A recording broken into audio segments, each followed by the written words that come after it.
कृषि प्रदेश। कृषि प्रदेश का तात्पर्य क्या है? उस विस्तृत क्षेत्र से है जहां कृषि संबंधित दशाओं, विशेष रूप से फसलों के प्रकार एवं उनकी उत्पादन विधि में समानता पाई जाती है, उसे हम लोग कहेंगे कृषि प्रदेश। हेलो, नमस्कार and welcome to geography. My name is Siddharth. आज के वीडियो में हम लोग कृषि भूगोल के ही अगले खंड में कृषि प्रदेशों के विषय में चर्चा करने जा रहे हैं। तो सबसे पहले आपके लिए जो समझना ज़रूरी है वो है कि कृषि प्रदेश कहते किसे हैं। तो यदि अपन कृषि प्रदेशों की बात करें तो इसका तात्पर्य उस ऐसे क्षेत्र से है जहाँ पे कृषि संबंधित दशाओं की, विशेष रूप से फसल के प्रकार और उनकी उत्पादन विधियों में समानता पाई जाए। इसका मतलब क्या है? एक बड़ा सा भूभाग है जहाँ पर एक ही समान की फसलें बोई जाती है और उस बोने की जो उत्पादन की जो विधि है वो भी एक जैसी है। जैसे अगर हम लोग श्री गंगानगर, हनुमानगढ़ और उस क्षेत्र की बात करें तो वहाँ पर जो सिंचाई की विधि है वो है नहरी सिंचाई मुख्य रूप से, और जितने भी प्रकार की वहाँ पर फसल उत्पादित होगी उस पूरे एरिया के अंदर एक ही प्रकार की फसल उत्पादित होती है, एक जैसी ही। इसी प्रकार से पंजाब हरियाणा की बात कर लीजिए या दक्षिण भारत में किसी क्षेत्र की बात कर लीजिए, उस संपूर्ण क्षेत्र के अंदर वहाँ पर कृषि संबंधित जो दशाएं हैं, चाहे जलवायविक दशाएं हों, भूमि की दशाएं हों या उत्पादन की विधि की दशाएं हों, ये सभी के सभी समानता पाई जाती है इन सब में। तो जिस क्षेत्र में इन सभी दशाओं में समानता होगी वो एक कृषि प्रदेश कहलाएगा। क्लियर है? तो जैसे भारत में भौगोलिक विभिन्नताओं ने कृषि फसलों में भी अनेक विभिन्नताओं को जन्म दिया है। जैसे वर्षा, तापमान, समुद्र तल से ऊंचाई, भूमि का ढलान, मिट्टी, फसल आदि मिलकर कृषि में विविधता उत्पन्न करते हैं। जैसा कि हम भी देखते हैं कि भारत में अलग अलग क्षेत्र में अलग अलग जलवायविक फसलों का उत्पादन किया जाता है क्योंकि वहां पर स्थानीय भिन्नताएं अधिक है। विभिन्न विद्वानों और संस्थाओं द्वारा कृषि प्रदेशों का वर्गीकरण योजनाओं के निर्माण तथा कृषि प्रबंधन हेतु विभिन्न भागों में किया गया है। हमने क्या किया कि संपूर्ण भारत को अलग अलग एग्रीकल्चर रीजन के अंदर डिवाइड कर दिया। कारण क्या है उसका? क्यों डिवाइड करते हैं? ताकि उस पूरे क्षेत्र के लिए एक अलग से योजना बनाई जा सके, उस पूरे क्षेत्र में एग्रीकल्चर का मैनेजमेंट एक सही तरीके से हो सके, एक समान हो सके। इसलिए एक समानता लाने के लिए और दो क्षेत्र में डिफरेंशिएट करने के लिए हमने एग्रीकल्चर रीजन या कृषि प्रदेश को बनाया। एक कृषि क्षेत्र के निर्माण निम्नलिखित में से एक या अधिक कारकों पर निर्भर करता है। जैसे भू आकृतिक कारक, जैसे मृदा हो गया, नमी हो गया, चट्टानें हो गई वहां की। फिर कृषि की पद्धतियों में विविधता, कहीं पे जूम कृषि की जाती है, कहीं पे समोच्च रेखीय कृषि की जाती है, कहीं मिश्रित कृषि की जाती है। फिर उस क्षेत्र में पाया जाने वाला फसल संयोजन, किस फसल के साथ किस फसल को बोया जा रहा है, कौन सी फसल का प्रतिशत कितना है, उसका संयोजन किस तरह से बैठा है, ये सभी चीजें, कृषि की उत्पादकता, ये सारी की सारी चीजें मिलकर के एक कृषि प्रदेश बनता है। जहां पर इन सभी चीजों में लगभग एक समानता पाई जाए वो क्षेत्र कृषि प्रदेश कहलाएगा। कृषि क्षेत्रीकरण कई उद्देश्यों की पूर्ति करता है। अगर हम लोग कृषि का रीजनलाइजेशन कर दें या कृषि को विभिन्न क्षेत्रों में डिवाइड कर दें तो हमें क्या क्या उद्देश्य हैं जो हमें पूरे होते हैं। देखिए, कृषि प्रदेश आप पढ़ लेंगे, कृषि प्रदेशों को हम लोग कई कई भागों में डिवाइड करके याद कर लेंगे, लेकिन हमें पता होना चाहिए कि ऐसे क्या उद्देश्य हैं जिनके आधार पर हम लोग ये कार्य कर रहे हैं, हमें इससे मिलेगा क्या, क्या हमारा मोटिव है। तो यह एक नियोजन उपकरण के रूप में कार्य करता है क्योंकि यह कृषि को सुदृढ़ आर्थिक दृष्टिकोण से देखता है। हमें ये पता चलता है कि पर्टिकुलर क्षेत्र के अंदर हमें कौन सी अर्थ नीतियां अपनानी चाहिए, हमें यहाँ से क्या प्राप्त होगा, यहाँ से क्या प्राप्त नहीं होगा, क्योंकि संपूर्ण भारत के लिए एक जैसी नीति काम नहीं करेगी। किन्हीं दो क्षेत्रों की प्राकृतिक समानता से इन क्षेत्रों में एक साथ एक ही फसल का संयोजन का निर्धारण होता है। अगर दो क्षेत्र हैं और दोनों में एक समान की प्राकृतिक स्थितियां मौजूद है तो वहां पर एक समान फसल संयोजन किया जा सकता है। कृषि के प्रादेशिकरण से उत्पादकता के संबंध में मौजूद स्थानिक विभेद स्पष्ट हो जाते हैं तथा भिन्न उत्पादकता वाले क्षेत्रों के लिए समेकित नीति बनाना आसान होता है। हमें यह पता चल जाता है कि कौन कौन से क्षेत्र में कैसी कैसी उत्पादकता है, ये अलग है और ये अलग है, तो इसके लिए हमें अलग से नीति बनानी। किसी क्षेत्र की उत्पादकता कम है तो वहां पर हमें उर्वरकों पर और एग्रीकल्चर से संबंधित बहुत सारी नीतियां अपनाने की जरूरत पड़ती है। वहीं जहां पर उत्पादकता अधिक है वहां पर हम लोग ये जोर देते हैं कि भूमि में पर्याप्त जो है उर्वरता मौजूद है, तो हमें वहां पर उर्वरकों के उपयोग के बजाय एग्री मार्केट को डेवलप करना ठीक रहता है। तो ऐसे दो क्षेत्रों के अंदर दो अलग अलग नीतियां बनाई जाए तो वो भी कृषि को विभिन्न क्षेत्रों में डिवाइड करके ही बनाई जा सकती है। विभिन्न कृषि आर्थिक कारकों के आधार पर कृषि क्षेत्रीकरण के माध्यम से अल्प वित्तीय संसाधनों का बेहतर और अल्प वित्तीय संस्थानों का भी बेहतर उपयोग किया जा सकता है। होता क्या है कि जैसे भारत में 4-5 अलग अलग कृषि प्रदेश हैं, किसी प्रदेश की कोई और समस्या है और किसी और क्षेत्र की कोई अन्य समस्या है, तो कौन सी संस्था द्वारा किस क्षेत्र में क्या कार्य किया जाएगा, ये सभी का निर्धारण हम लोग कृषि प्रदेशों के माध्यम से करते हैं। अब अगर हम लोग बात करें तो भारत में कृषि प्रदेशों को निर्धारित करने के लिए विभिन्न विद्वानों ने कार्य किया है। तो सबसे पहले हम लोग डॉक्टर रंधावा के कृषि क्षेत्र के विषय में चर्चा करेंगे। इनके कृषि क्षेत्र के बारे में चर्चा करने से पहले मैं आपको एक बार इनके द्वारा दिया गया ये मैप दिखा देता हूं। Agriculture region in India, MS Randhawa ji के द्वारा 1958 में ये योजना प्रस्तुत की गई थी। अब आप ये देखिए, इसके अंदर, इस मैप के अंदर ये डार्क पर्पल वाला एरिया है और ये लाइट पर्पल वाला एरिया है, साथ में ये रेड है और इधर ग्रीन है और इधर कहीं कुछ ग्रे टाइप के एरिया है। और इन सभी एरियाज को हमने यहाँ नोटिफाई किया हुआ है। जो ग्रीन है वो नॉर्दर्न ड्राई रीजन है, जो रेड है वो ईस्ट राइस रीजन है। जो ये रेड वाला एरिया है ये है पूर्वी धान उत्पादित करने वाला क्षेत्र, वहीं ये वाला क्षेत्र है तटीय क्षेत्र या कोस्टल रीजन, जबकि ये वाला क्षेत्र है अन्न उत्पादन करने वाला ग्रेन रीजन और टेम्परेट हिमालय रीजन, जो कि डार्क ग्रे वाले एरिया में आपको दिखाया गया है। तो डॉक्टर MS रंधावा द्वारा इस प्रकार के कुछ 5-6 कृषि प्रदेशों को विभाजित किया गया है और 1958 में इन्होंने अपनी योजना प्रस्तुत की थी, जो कि अक्षांश, ऊंचाई, वायु, तापमान, मृदा, फसल, प्राकृतिक वनस्पति तथा पशु संसाधनों पर आधारित है। अब आप देखिएगा, इन्होंने मुख्यतः जलवायु परिस्थितियों के आधार पर भारत को 5 कृषि प्रदेशों में विभाजित किया। जैसे टेम्परेचर हो गया, हाइट हो गई, अक्षांश हो गए, लैटिट्यूड्स हो गए, मृदा हो गई, फसलें, इन सारे के सारे कारकों के आधार पर जिन जिन क्षेत्रों में लगभग समानता पाई गई वो एक क्षेत्र हो गए।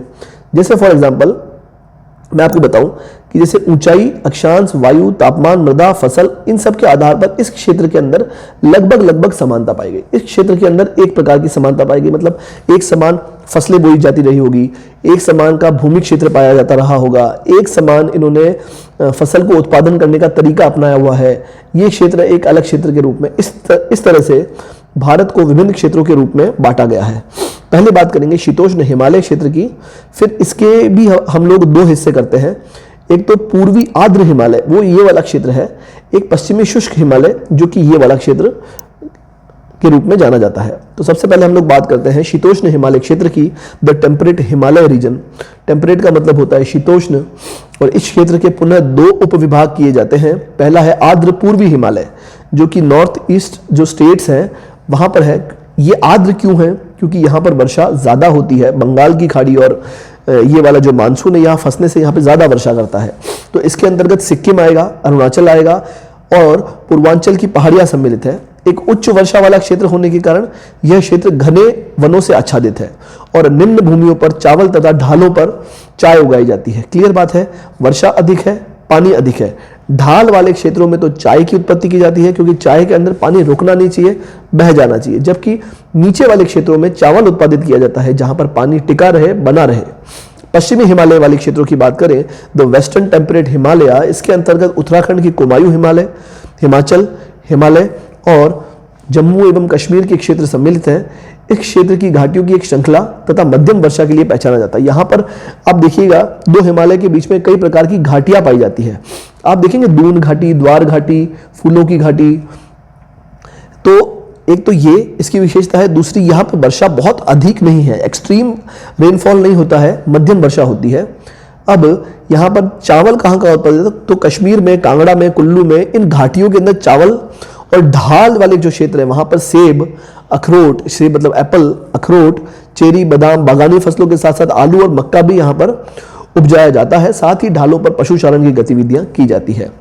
अब हम लोग बात करें उत्तरी शुष्क या गेहूं क्षेत्र की, तो ये है नॉर्दर्न ड्राई रीजन।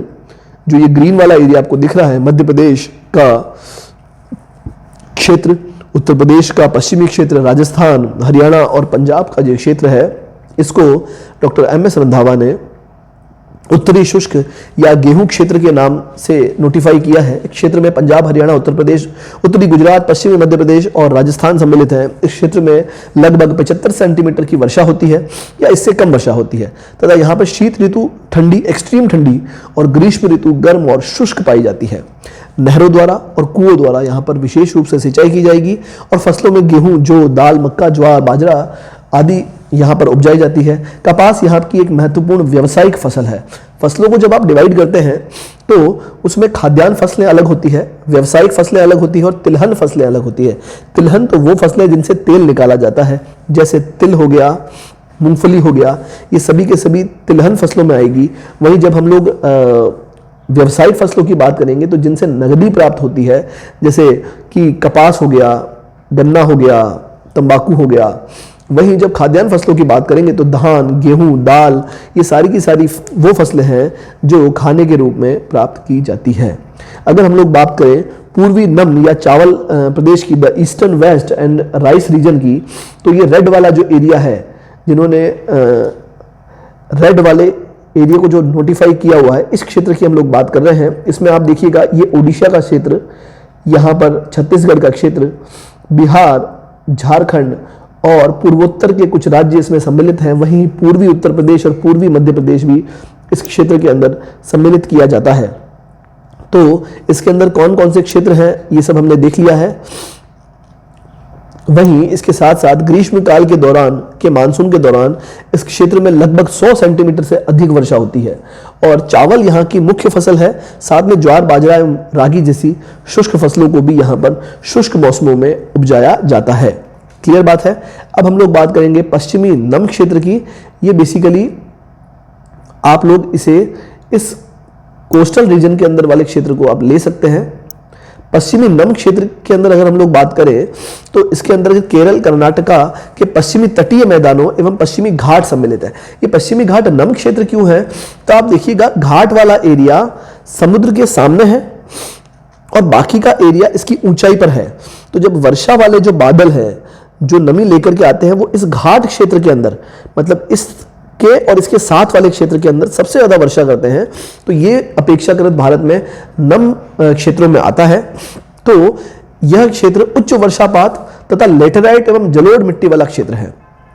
जलोढ़ मिट्टी तो इसलिए क्योंकि वर्षा और नदियों द्वारा चट्टानों का अपर्दन होता है और वहां पर मिट्टी का जमाव होता है।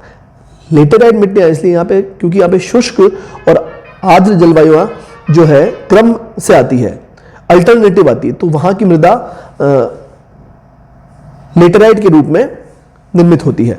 तो निम्न भूमियों में यहां पर भी चावल एक मुख्य खाद्यान्न फसल होगी और पहाड़ी भागों में रबर, काली मिर्ची, इलायची, कॉफी जैसे पौधे लगाए जाते हैं।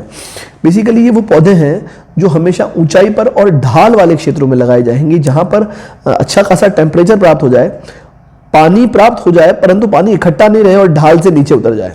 तो तटीय जो क्षेत्र होंगे वहां पर नारियल, काजू आदि की फसलें भी उगाई जाती है। जब हम लोग दक्षिणी क्षेत्र की बात करें तो दक्षिणी क्षेत्र को इस लाइट पर्पल वाले क्षेत्र से नोटिफाई किया गया है, आप देख सकते हैं।